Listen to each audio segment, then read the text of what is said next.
I want to play this clip from Jack Kingston, who was on CNN, because so now we know Nunes just went, and I've heard that they're refuting it was actually two of the officials. It was just maybe one of the officials, but it was a liaison basically to the National Security Council who Nunes met with to go over this information, which turns out to be information where Trump's people in the White House were recorded on transcripts, were seen on transcripts with foreign officials who were being wiretapped. And it was all about how they were going to curry favor with the Trump family and his business interests. So it didn't have anything to do with Russia, which in some respects, I think is probably a very similar dynamic to what the whole Russia story is about. Just full on graft and corruption in some fashion. But let's talk about the timing for a moment, okay? Well, can you tell me quickly, what is your theory of what Nunes was doing? I'm gonna tell you. Let's first listen to Jack Kingston on one of these major CNN panels with like 8 people, like a Brady Bunch thing. I think it's clear they had this information for a while and they were using it as an excuse. Here, let's listen. When he was asked about his tweets, and he said, well, it wasn't really wiretapping, maybe it was surveillance, said, you're going to find out more in a couple of weeks. Well, in fact, he said we've submitted some stuff. Can I finish? My question to you, Jack, I know where you're going, I think, but go ahead. Okay, well, let me ask you. The question is, what was the president talking about, and what did he know, and did he actually know what Devin Nunes finally learned?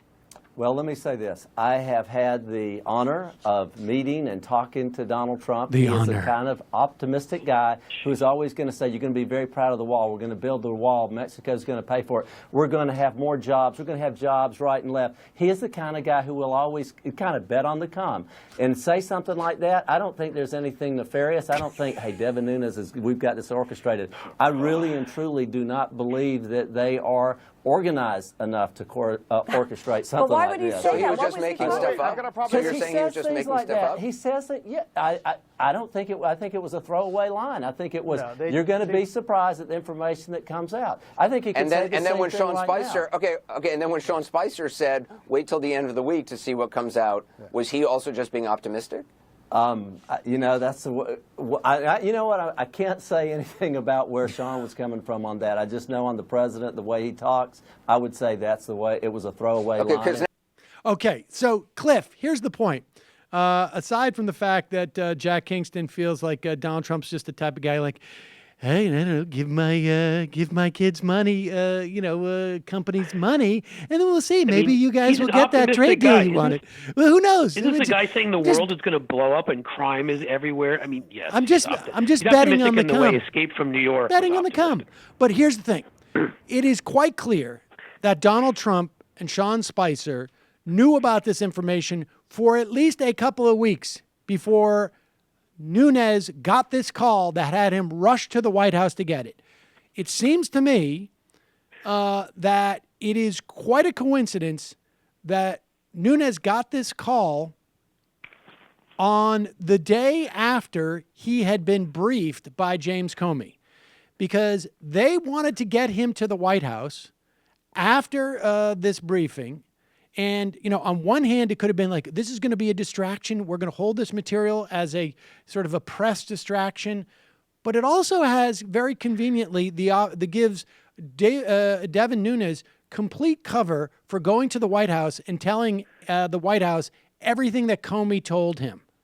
And so this whole story about that he got this information, look, the White House clearly had this information. They could have leaked it in a different way. Why implicate Nunes? If you want to get it out there and create a story, why implicate Nunes in this? I think they wanted Nunes at the White House because they wanted to have him in that skiff or whatever it was to tell the president and to tell the people there, this is what James Comey has. And that still seems to me to be the most obvious explanation of why he was there. Not to get information, to give information. That's right. Yeah. Well, and he becomes the voice behind the information, and he's on the committee, and hopefully that gives it credibility, right? And that so it's not just coming from them. Well, yes, but I'm saying I think that was secondary motive. I'm saying they wanted to know what James Comey has, because this is the first time that Nunes finds out.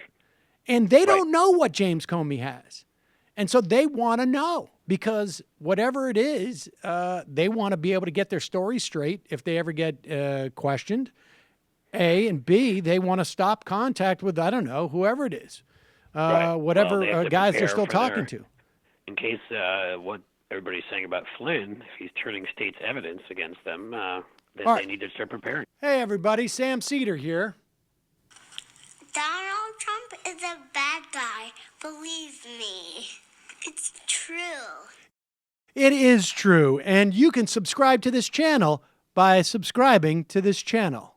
It's true.